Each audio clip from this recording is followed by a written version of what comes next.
হরে Krishna, good morning. সবাই কেমন আছো? আশা করি খুব ভালো আছো। আমিও ভালো আছি। তোমাদের সাথে আমি আজকে একটা জিনিস শেয়ার করব, জিনিস দেখাবো। দেখো তোমরা, এই যে আমাদের ছাদ, আর ছাদের মধ্যে আমের মুকুল। কত আমের মুকুল দেখো,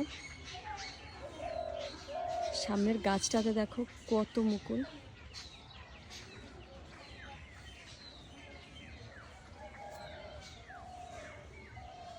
এই গাছটা আমাদেরই।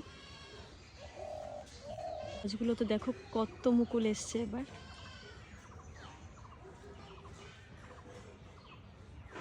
প্রত্যেকটা গাছে মুকুল।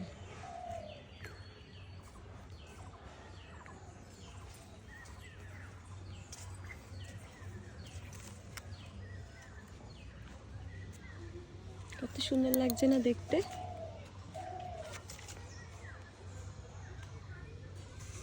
ছোট ছোট আমও হয়েছে।